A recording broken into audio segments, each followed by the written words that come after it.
सुप्रभात बच्चों, कैसे हो आप सब लोग।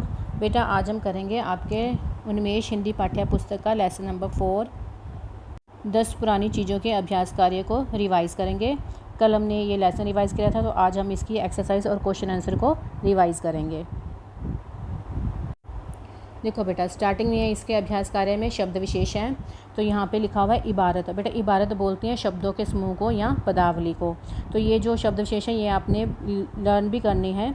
आगे है फलां। फलां होता है अमुक, किसी भी अपरिचित व्यक्ति को जिसको हम नहीं जानते उसके लिए प्रयोग करते हैं। और अगला है आपका रेडियो सिलोन।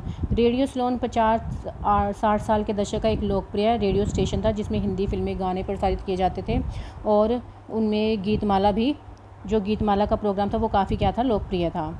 इमाम दस्ता। इमाम दस्ता एक लोहे का पात्र होता है जिसमें हम क्या करते हैं, मसालों को कूटते हैं। ये पहले ज़माने में मिलता था, आज भी कई घरों में यूज़ करते हैं इसको। सिलबट्टा। सिलबट्टा भी एक तरह का आयताकार पत्थर होता है जिस पर चटनी, दाल आदि, मतलब दूसरे जो तिकोने पत्थर होते हैं, उन तिकोना पत्थर बना होता है उस पर हम चटनी या दाल को क्या करते हैं, पीसते हैं। आगे है हमारा उच्चारण अभ्यास एवं श्रुतलेख। जैसे इसमें लिखा हुआ है जल्दबाजी, सलाइयाँ, जिम्मेदारी, मोहल्ले, पोस्टकार्ड, उत्तर प्रदेश, चिट्ठियाँ, कार्यक्रम, दूरदर्शन, इमाम दस्ता, सिलबट्टा। आगे हैं मुख से वाले क्वेश्चंस हैं, लेकिन आपको मुख से वाले क्वेश्चन करने से पहले आपने ये जो श्रुतलेख है इसको बोलकर भी देखना है और इसको राइट भी करना है आपने। तो आगे हमारा जो क्वेश्चन है, लेखिका को इतवार क्यों अच्छा लगता था। देखिए, लेखिका को इतवार इसलिए अच्छा लगता था क्योंकि उसे और दिनों की तरह कोई जल्दबाजी नहीं होती थी, तो वो आराम से अपना सारा काम भी कर लेती थी। तो इस वजह से जो लेखिका थी उसको इतवार का दिन अच्छा लगता था क्योंकि उसे और दिनों की तरह कोई जल्दबाजी नहीं होती थी। अखबार लेख का शीर्षक क्या था। अब देखो, जो अखबार लेख होती है उसमें जो शीर्षक लिखा था वो क्या लिखा होता है, इबारत, यानी क्या, जो 10 पुरानी चीज़ें हैं उसके बारे में लिखा होता है। तो इसका मुख्य लेख क्या है, इबारत। लेख ने लेखिका को किन चीज़ों को याद दिला दी।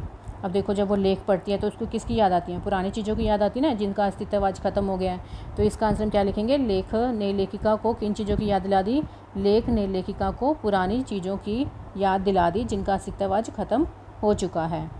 आगे है आपका लेखनी से। लेखनी में ये आपके क्या है, ये आपके रिक्त स्थान है।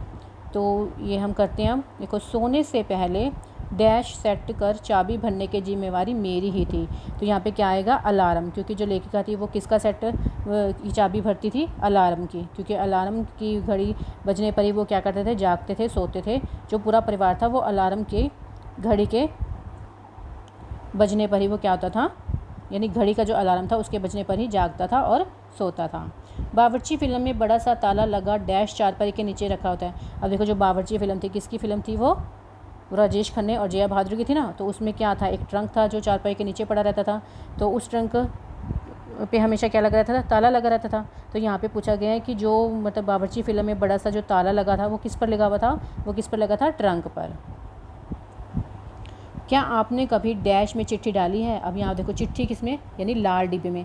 पहले क्या होता था, लोग लेटर लिखते थे, चिट्ठी लिखते थे, तो उसको क्या करते थे, लाल डिब्बे में डाल देते थे और डाकिया वहाँ से निकाल के ले जाता था। लेकिन आजकल तो ये जो लाल डिब्बे हैं वो तो देखने को बहुत ही कम ही मिलते हैं। नेक्स्ट है हमारा डैश एकमात्र चैनल होता था। देखो, जब टीवी की शुरुआत हुई थी तो उस वक्त सिर्फ टीवी पर क्या चैनल लगता था, सिर्फ एक ही चैनल लगता था, वो था दूरदर्शन। लेकिन आजकल के जो टीवी हैं, आजकल तो बहुत सारे चैनल लगते हैं। लेकिन जब टीवी की शुरुआत हुई थी तो उस वक्त टीवी जो हुए थे ब्लैक एंड वाइट स्टार्ट हुए थे, उसके बाद रंगीन गए, तो उस वक्त क्या सिर्फ एक ही चैनल लगता था। कौन सा लगता था, दूरदर्शन। टाइपराइटर कम हुआ तो सफ़ेद कागज़ों के बीच दवा डैश भी कम हो गई, यानी किसकी कम हो गई थी, कार्बन की। आगे हमारे नीचे दिए गए गद्यांश को पढ़कर प्रश्नों के उत्तर दीजिए। अक्सर जरा सी चीज़ हवा बही की एंटीना से जुड़ी तार हिल जाती। अब इस लाइन को पढ़ के हमने अपने आंसर देने हैं। देखो, ये एंटीना किसके थे तथा कहाँ लगे होते थे। अब देखो, ये जो एंटीना थे, एंटीना पहले किस पे लगे थे, टीवी पे लगे होते थे, यानी टीवी के थे ये एंटीना। और कहाँ पे लगाए जाते थे, घरों की छतों पर। तो इसका आंसर क्या लिखेंगे, ये एंटीना टीवी के थे और ये घरों की छतों पर लगाए जाते थे। अगर कोई तस्वीर वगैरह टीवी में हिल जाती थी तो लोग क्या करते थे, छतों पर चढ़ जाते थे और एंटीना को गोल गोल घुमाते थे। तार हिलने का क्या प्रभाव पड़ता था, वही आ गया। जब तार हिलती थी तो क्या होती थी, जो तस्वीरें थी वो क्या हो जाती थी, हिलने लगती थी, या कई बार तो रुक भी जाती थी। नेक्स्ट क्वेश्चन है, अब ये एंटीना क्यों नहीं दिखाई देते। अब क्यों नहीं दिखाई देते? क्योंकि अब जो टीवी की जगह ही बदल दी है। ये टीवी का स्थान किसने ले लिया? ब्लैक एंड वाइट टीवी का स्थान किसने लिया? एलईडी ने ले लिया है, रंगीन टीवी ने ले लिया है। तो इस वजह से ये जो एंटीना अब दिखाई नहीं देते, क्योंकि उन पे तो लगती है ना, डिश टीवी लगती है, तो ये सब तो लगता ही नहीं, एंटीना वगैरह तो लगता ही नहीं है वहाँ पे। अब देखो, निम्नलिखित शब्दों के सही जोड़े बनाइए। अब यहाँ पे शब्द लिखे हुए हैं, इनका हमने सही जोड़ा मिलाना है। जैसे इमाम दस्ता है, इमाम दस्ता किसके काम आता था? मसाला पीसने के काम आता था। ऐसे ही एंटीना, एंटीना किस पे लगे होते थे? टीवी चैनल, टीवी पर लगे होते थे। ऐसी जो कार्बन पेपर है, कार्बन पेपर किसके लिए यूज़ होता था? टाइपराइटर के लिए यूज़ होता था। ऐसी चिट्ठी है, चिट्ठी किस में डालते थे उस वक्त? लाल डिब्बे में। और बिजली का स्विच उस वक्त कैसे होते थे? मोटे होते थे और काले काले रंग के होते थे, और जब उसको चलाते थे तो आवाज़ भी बहुत ज़्यादा आती थी, इस वजह से उनको क्या बोलते थे? खटके। आगे देखो, कुछ शब्दों में हमारे जो अब प्रश्न है आगे, कुछ शब्दों में लेखिका ने किन 4 चीज़ों का जिक्र किया है जिनकी यादें अब धुंधली रह गई हैं?